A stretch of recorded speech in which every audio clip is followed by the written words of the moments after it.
Brazil has banned X. It's a sort of decision that would make the front page. But in most places it hasn't, because the ban was largely expected. You see, Elon Musk had picked a fight in Brazil. His target? A judge of the Brazilian Supreme Court. The judge asked X to block certain accounts on the platform, most of them linked to far-right parties. These accounts were accused of spreading fake news, so the judge asked X to block these accounts, but Elon Musk refused. He resorted to personal attacks on the judge. He compared him to Darth Vader, even called him an unelected dictator.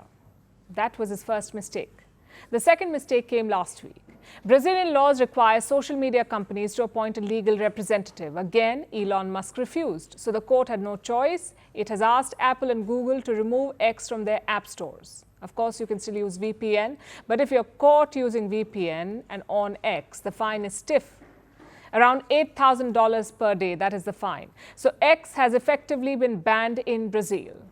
Now, this issue can be polarizing. A ban is rarely the answer to any problem, especially when free speech is involved. But Elon Musk is also responsible here.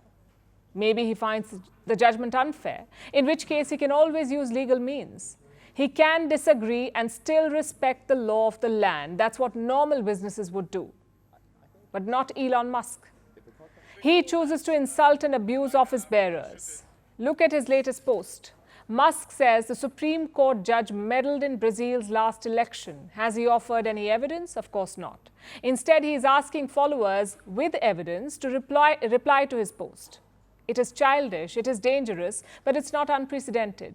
Elon Musk has made a habit of this. In Australia, he sparred with Prime Minister Anthony Albanese. In the UK, he sparred with Prime Minister Keir Starmer. He said a civil war is inevitable in the UK. Do you see the problem here?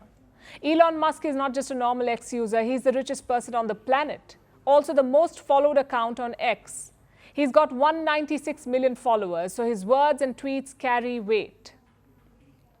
But Musk is not using that power wisely.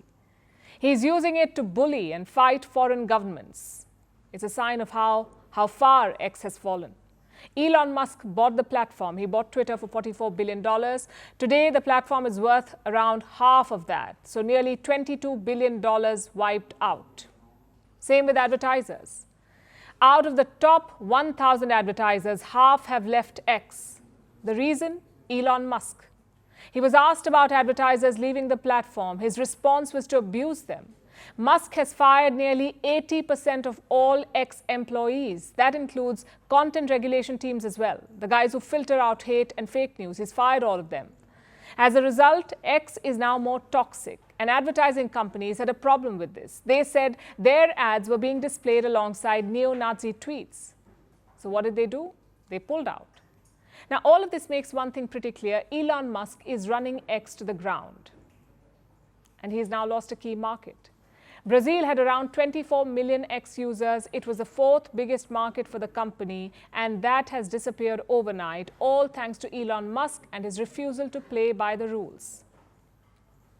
I know Elon fanboys won't like this. They think he is God or something. But do remember this. You may like his brash attitude when he's on your side, but he won't always be. He can always turn his attention to your country or your political group, and when he does that, you will think differently. Of course, there are exceptions here. Have you ever heard Elon Musk criticize China or Saudi Arabia? Chances are you haven't, because he's not done it. China is the biggest electric vehicle market in the world. They make more than half of Elon's Teslas. So he's mum on Beijing. In fact, he pushes Chinese propaganda. Last year, he said Taiwan is an integral part of China. Same with Saudi Arabia. Riyadh used to own around 5% of Tesla. A Saudi prince was also part of his takeover of X. So clearly, Elon Musk's free speech advocacy has a red line, and that red line is money. And I know we've only talked about X, but these problems apply to most American social media giants. They still don't respect local laws. When other platforms do it, they get punished. When American platforms do it, they get away. Just look at Telegram. Its CEO was arrested by France last week. Why? Because Telegram was used by organized crime groups. Same with TikTok. Western countries have curbed its use. They say TikTok is working for the Chinese regime. Fair enough, it's a fair point. But where is the action against X? Or Instagram or Facebook? Facebook was implicated in the Rohingya genocide in Myanmar. The platform amplified anti-Rohingya hate. Was Mark Zuckerberg arrested for that? No, he wasn't. No one batted an eyelid. Same with child abuse. Around 100,000 children were sexually harassed on Facebook and Instagram in 2021. Did Mark Zuckerberg face any consequences? Well, he was grilled by the US Senate, but after that, nothing happened. It tells you about the double standard. US social media companies are subservient at home, but they're rogue abroad. They ignore hateful content. They pick fights with governments, and they refuse to follow local laws. So to all the Elon bros out there, we have just one thing to say. Don't let American corporations decide your free speech.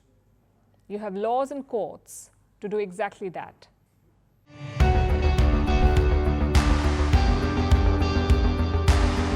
Across continents, one powerful news source.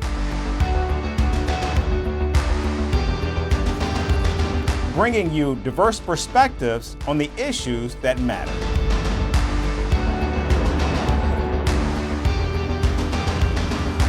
We go beyond the boundaries to give you that little extra about every sporting moment.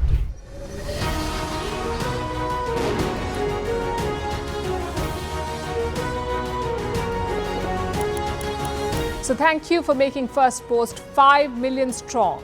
We're counting on your support, and you can trust us to bring you the news unfiltered and unvarnished.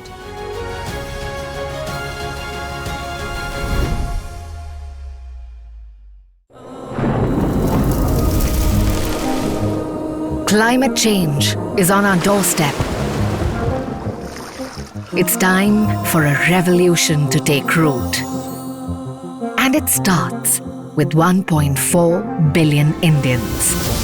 It starts with one tree for humanity, one tree for Mother Earth, one tree for our future. Project One Tree, a News 18 network initiative.